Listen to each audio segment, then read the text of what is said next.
Vote में मिलेगा, ये कांग्रेस की गारंटी है। हमारा मैनिफेस्टो है। शमीम साहब मैनिफेस्टो दीजिएगा। हमारा जो मैनिफेस्टो है, मेरी खुशनसीबी है कि मैं मैनिफेस्टो कमेटी का सदस्य भी हूं। महाराष्ट्र वालों, मेरा सौभाग्य है, मेरी खुशनसीबी है कि मैं राज्यसभा में आपकी नुमाइंदगी करता हूं, बतौर सांसद आपकी नुमाइंदगी करता हूं। ऐसे में मैं आपसे ये कहना चाहता हूं कि इलेक्शन बहुत जरूरी इलेक्शन है। एक तरफ प्रधानमंत्री जी के भाषणों को उठा करके देखिए, उसमें न तो रोजगार पर बात है, न तो मुद्दों पर बात है। सुबह शाम हिंदू मुस्लिम, सुबह शाम एक दूसरे को तोड़ने की बातें हैं। लेकिन एक तरफ वो राहुल गांधी खड़ा है जिसका नारा है कि नफरत छोड़ो भारत जोड़ो, जिसका नारा है कि नफरत के बाजार में मोहब्बत की दुकान खोल ली है। हम सब उसके सिपाही बनकर के यहाँ खड़े हैं। मेरे भाई, गर्मी बहुत है, आप पिछले 1 घंटे से यहाँ पे मौजूद हैं और मैं समझ सकता हूँ कि आप कितनी मुश्किल से इस कंजेस्टेड जगह में इतनी बड़ी तादाद में खड़े हैं, क्योंकि नया पाने की चाहत में पुराना छूट जाता है।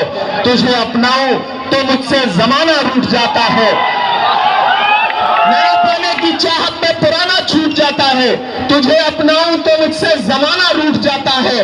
मोहब्बत पढ़ने लिखने में बहुत आसान है, लेकिन मोहब्बत को निभाने में पसीना छूट जाता है। आप भी वो मोहब्बत निभा रहे हैं, मैं भी वो मोहब्बत निभा रहा हूं। यहाँ व्यापारी वर्ग बैठा है, यहाँ दुकानदार साथी बैठे हैं, काम करने वाले लोग बैठे हैं, अपने हाथों के हुनर से रोटी कमाने वाले लोग यहाँ खड़े हैं। मैं आपसे एक बहुत छोटा सा वाक्य आपको सुनाना चाहता हूं। महान बादशाह सिकंदर ने जब यूनान फतेह किया, बहुत संजीदगी से सुनना मेरी बात को, बाद में आपको शायरी भी सुनाऊंगा, लेकिन पहले थोड़ा संजीदा गुफ्तगू कर लो। महान बादशाह सिकंदर ने जब यूनान फतेह किया, तो यूनान फतेह करने के बाद वो जीत का जश्न मनाने के लिए शहर की सड़कों पर निकला। असलम भाई, जब वो शहर की सड़कों पर निकला तो उसने देखा कि पूरा शहर जश्न मना रहा है।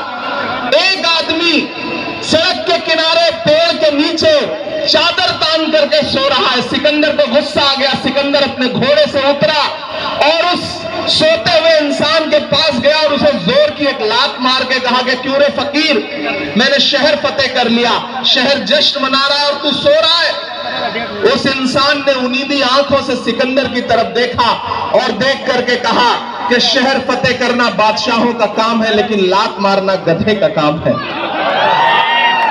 क्या खुदा की कायनात में इंसानों की इतनी कमी हो गई है जो उसने बादशाहत ऐसे शख्स के हाथ में सौंप दी जो लात मारता है? मुझे बताओ मुंबई वालों कि 10 साल में लात तो हमको आपको भी पड़ी है ना।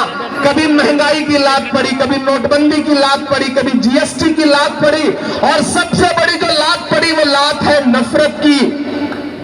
उस नफरत के खिलाफ अगर इस मुल्क में किसी एक शख्स